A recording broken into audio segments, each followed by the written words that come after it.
All right, let's keep going into this commentary. How am I doing on time? Well, I think I've got about 20 minutes or so left. Let's keep going. This next short chapter, heading or paragraph in this short essay is entitled Significance for Christians Today. All right, and I alluded to this earlier, but just listen up again. Regardless of which interpretation one subscribes to, Matthew 24 has important implications for Christians today. It reminds us that Jesus will one day return to judge the living and the dead, and that we must be ready for his coming. I'll pause and let that sink in. It doesn't ultimately matter which view you hold to. What ultimately matters is, are you ready? Are you ready for him? Are you ready to meet the master? Are you ready for the king's return? As I mentioned in my prayer, my opening prayer, the fall festivals are right around the corner from this recording. At the time of this recording, the fall festivals are about 2 or 3 weeks right around the corner, if not sooner, because of the delay from my edit to the time that this gets uploaded to the internet and to YouTube, etc., etc.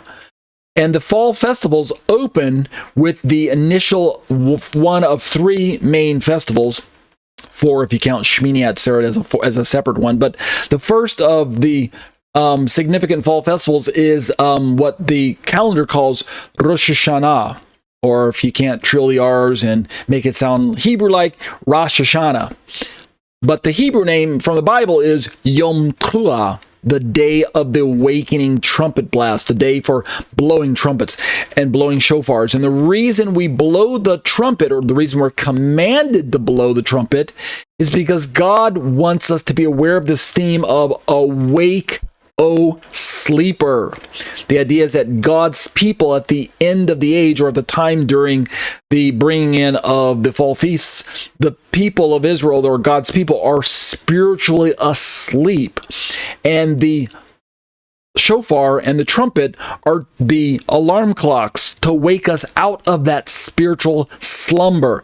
And so in a kind of a micro or a shrunken way, the fall festivals represent really the end of the age as it dawns upon the bringing in of the kingdom of Messiah, the Messianic kingdom. What happens when the Master returns to planet Earth is he finds most of the church asleep at the wheel, right? We're spiritually asleep.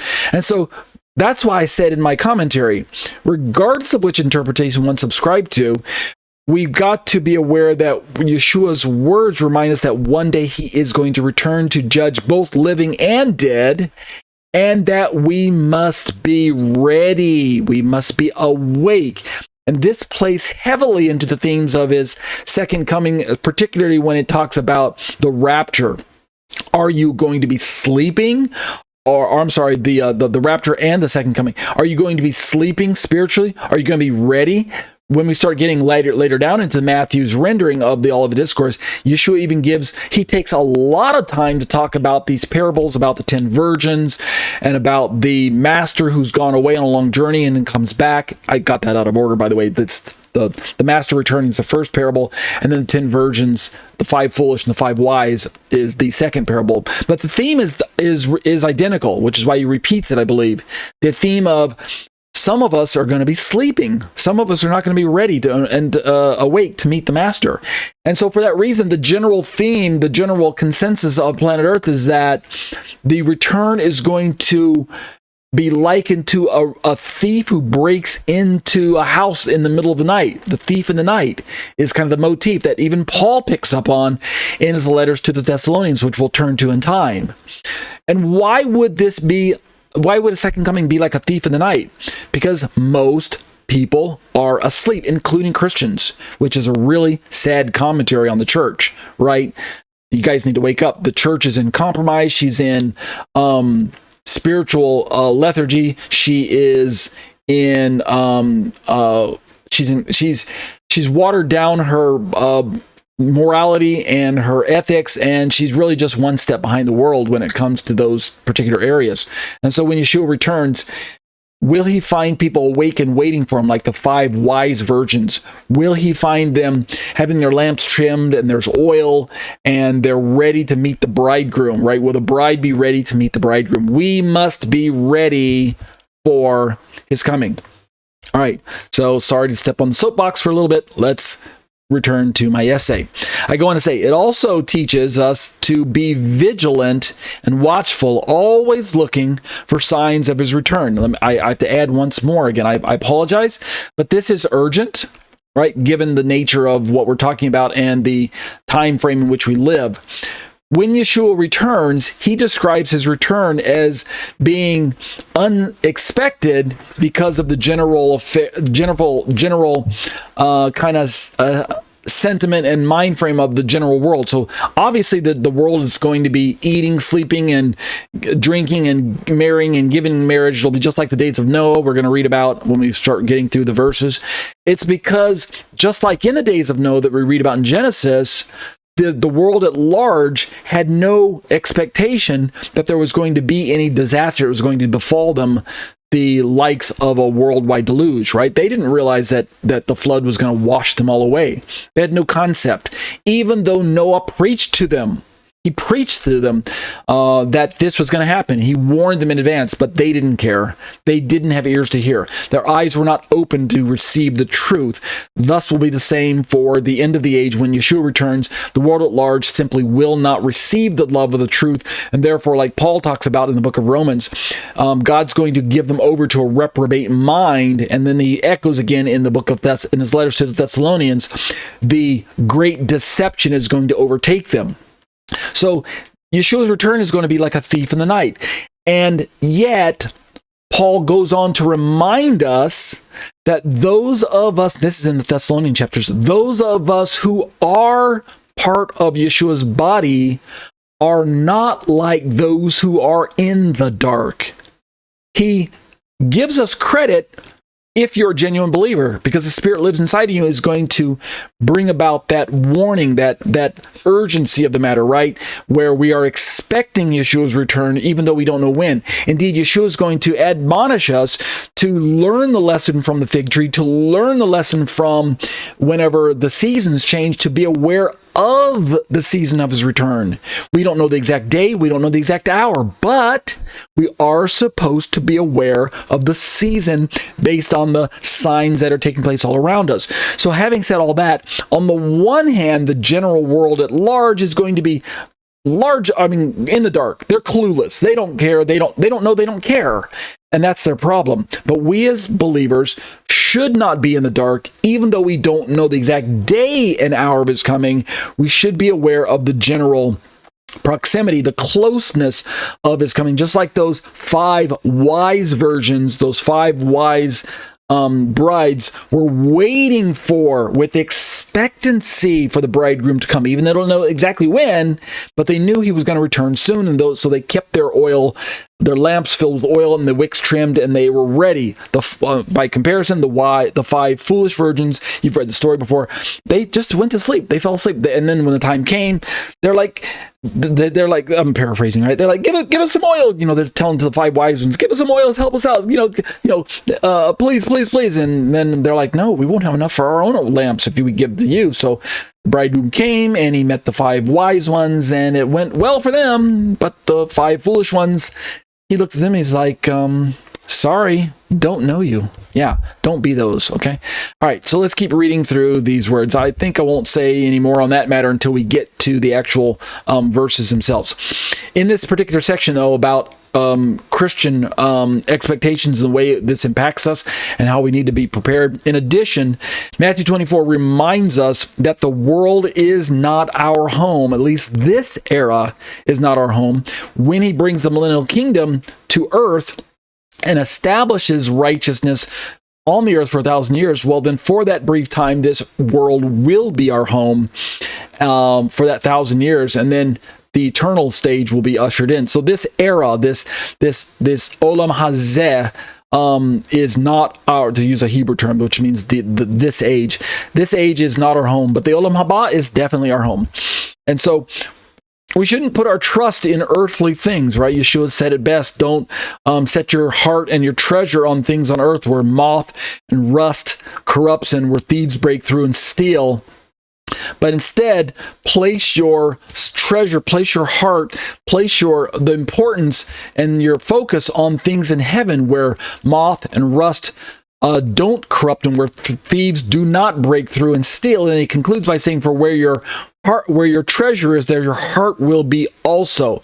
So we need to take our eyes off all of our shiny toys down here on planet Earth. When God calls for us, we as children need to drop our toys and run to where he's standing. Okay? Let's continue. The destruction of the temple services as a warning that all earthly things will one day pass away.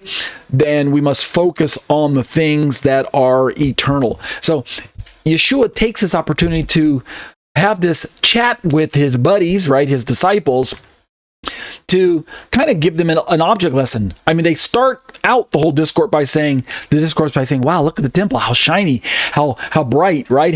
Look at all the gold, look at all the jewels, look at all the beautiful architecture, the stones, and the tapestry, and et cetera, et cetera. And yes, I'm not trying to minimize all that. It was a beautiful place. And yet Yeshua wanted them to get their eyes focused on what mattered most. Indeed, he right away doesn't, his answer to them when they're saying, look at all these stones, look at all the beautiful, the building, et cetera, et cetera. He's like, yeah, it is beautiful, but, and I'm paraphrasing, of course, but everything's going to fall down. Everything's going to be broken down. Every stone is going to be turned over.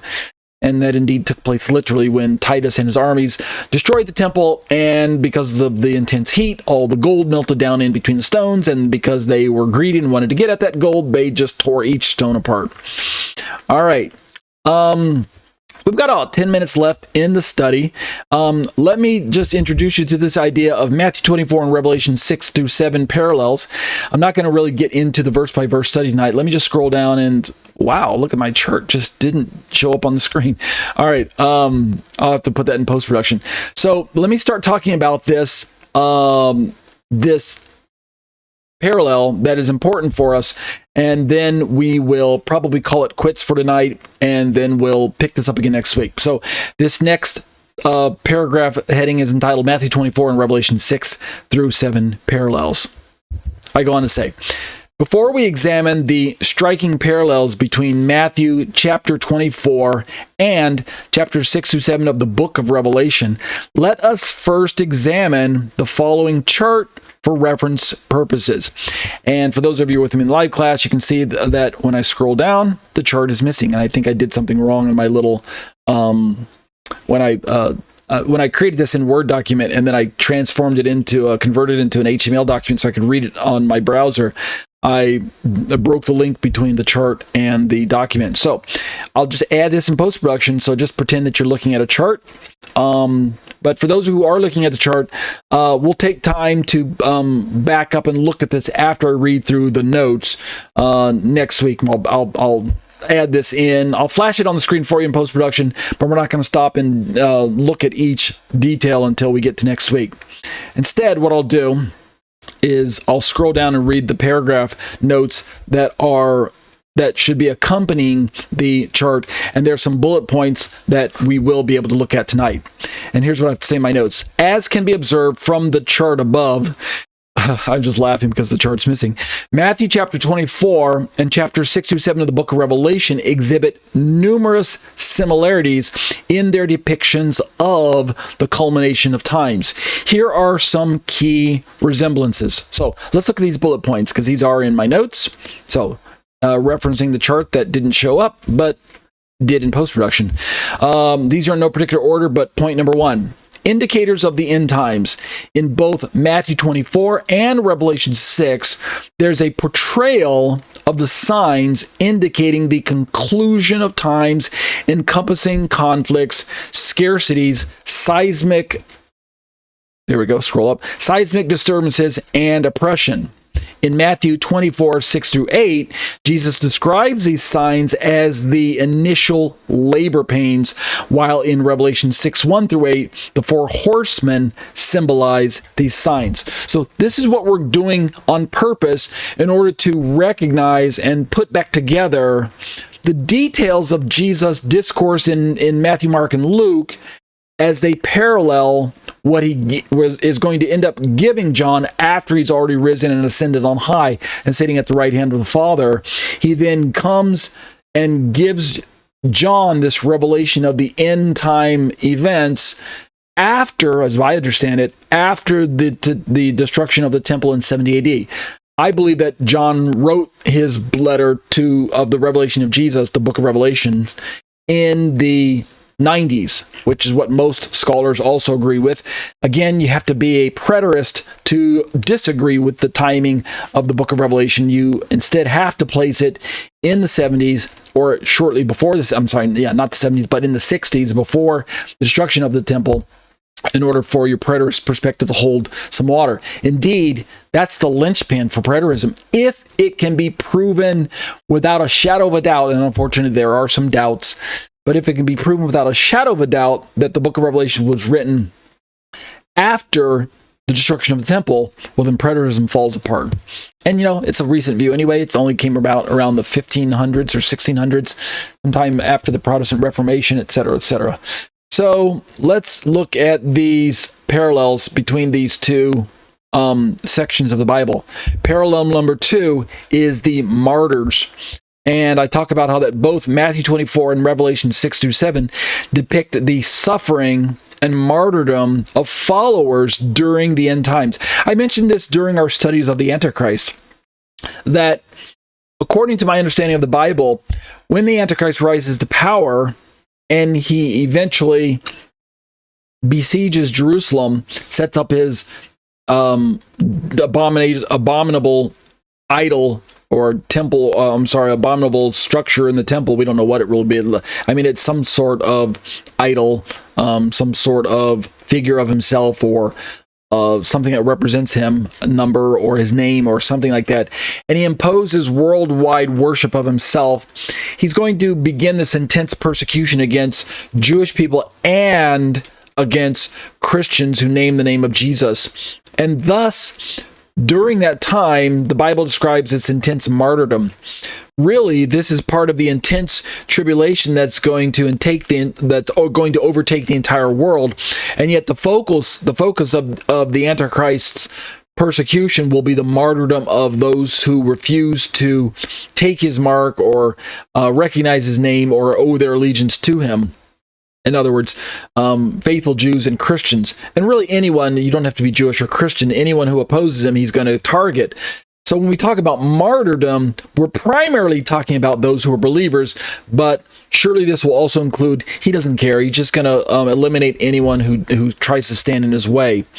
So these are, of course, paralleled with one another in Yeshua's depiction of the destruction of 70 AD, along with the greater martyrdom that should take place, that was paralleled when he gave the revelation to John in the book of Revelation.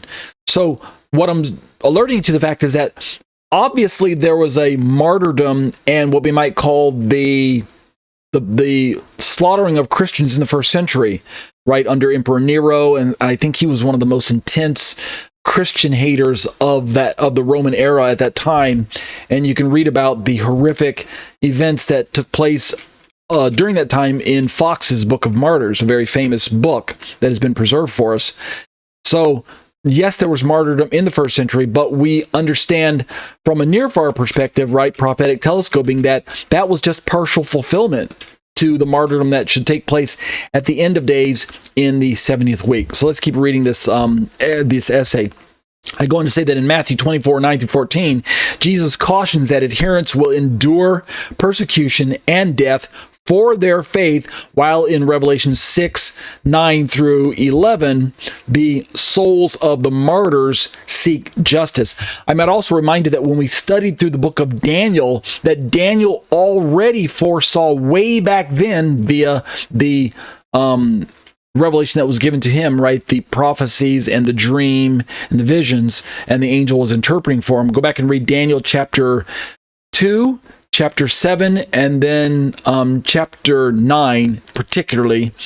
As well as, you may as well, if you're going to start there in 2, 7, and 9, you may as well, when you get to 9, just keep reading to the end of the book. So 2, 7, 9, 10, 11, 12 of Daniel. Go back and read those. But what Daniel warned us in advance is that, and he was using the language of the saints, which, since the mystery of the Gentiles being included into the people of God was hidden from the Old Testament prophets, then Daniel would have understood the phrase saints to be referring to those righteous individuals within Israel. But we know now from hindsight that saints actually includes Gentile Christians who've been grafted into Israel and have placed their genuine faith in Yeshua, and thus they are included in as the saints. But the point being is Daniel prophesied that there would be a time when this little horn of Daniel would make war with the saints and overcome them.